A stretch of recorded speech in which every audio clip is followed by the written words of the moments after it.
आज दुनिया जिस नए भू राजनीतिक दौर की गवाह बन रही है, उसके केंद्र में खड़े हैं भारत के प्रधानमंत्री नरेंद्र मोदी। जब अमेरिका की ताकत बिखर रही हो, जब वॉशिंगटन की दादागिरी दुनिया को थका चुकी हो, तब मंच पर उभरते हैं नरेंद्र मोदी, वो नेता जिन्होंने रूस और चीन के साथ ऐसी केमिस्ट्री बनाई है जो अब नई विश्व व्यवस्था लिखने जा रही है। मोदी की कूटनीति की ताकत यही है कि वो हालात को मौके में बदल देते हैं। ट्रंप के टैरिफ वॉर ने जब दुनिया भर के देशों को चोट पहुंचाई, तब प्रधानमंत्री मोदी ने उसी चोट को भारत के लिए अवसर बना दिया।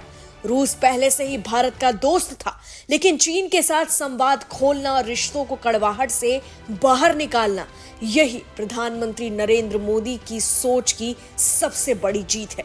आज तस्वीर भी साफ है। एक तरफ अमेरिका है जो अपनी नीतियों से खुद ही अपने सहयोगियों को नाराज कर चुका है, और दूसरी तरफ है RIC त्रिकोण, रूस, भारत और चीन का वो संगम जिसके पास आबादी है, न्यूक्लियर ताकत है और दुनिया की सबसे तेजी से बढ़ती अर्थव्यवस्था है।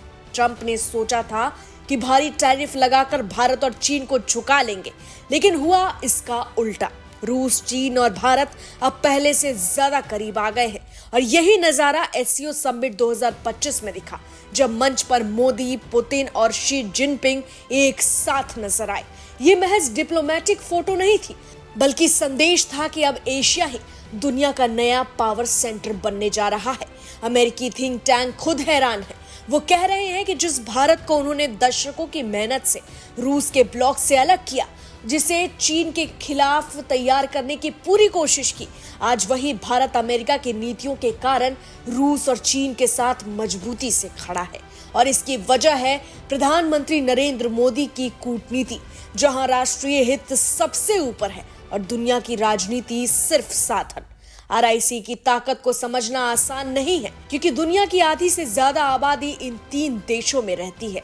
ये तीनों परमाणु शक्ति संपन्न है और इनकी मिलीजुली अर्थव्यवस्था अमेरिका और यूरोप को कड़ी टक्कर देती है। अगर ये त्रिकोण स्थिर रहा तो आने वाले दशकों में सुपर पावर की परिभाषा पूरे तरीके से बदल जाएगी। अब सवाल उठता है कि कौन इस गठबंधन का धुरी है। तो बता दे कि चीन के पास ताकत है लेकिन भरोसा नहीं, रूस के पास हथियार है पर अर्थव्यवस्था सीमित है, और भारत मोदी के नेतृत्व में वो चेहरा है जिस पर दुनिया भरोसा करती है। लोकतंत्र की पहचान, संतुलन की क्षमता और वसुधैव कुटुंबकम की सोच, और यही भारत को इस त्रिकोण की नैतिक ताकत बनाती है। प्रधानमंत्री नरेंद्र मोदी ने साफ कर दिया है कि भारत न तो किसी ब्लॉक का मोहरा बनेगा, न किसी का पिछलग्गू। भारत की भूमिका है पुल की, जो पश्चिम और पूर्व को जोड़ सके, जो विकासशील देशों की आवाज बने और जो एशिया को 21वीं सदी का असली केंद्र बना सके।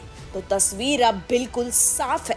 अमेरिका की एक तरफा बादशाहत डगमगा रही है। ट्रंप की जल्दबाजी और नीतियों ने उसका ताज कमजोर कर दिया है, और वहीं उभर रहा है RIC त्रिकोण, जहां मोदी की कूटनीति, पुतिन का भरोसा और शी जिनपिंग की रणनीति मिलकर दुनिया का अगला अध्याय लिखने वाली है। आज अगर दुनिया पूछती है कि सुपर पावर कौन है, तो जवाब मिलता है कि अब ये सिर्फ अमेरिका नहीं, अब ये है मोदी, पुतिन, जिनपिंग की तिकड़ी, जो मिलकर एशिया को भविष्य का केंद्र बना रही है। Bureau report, HCN news, Patna.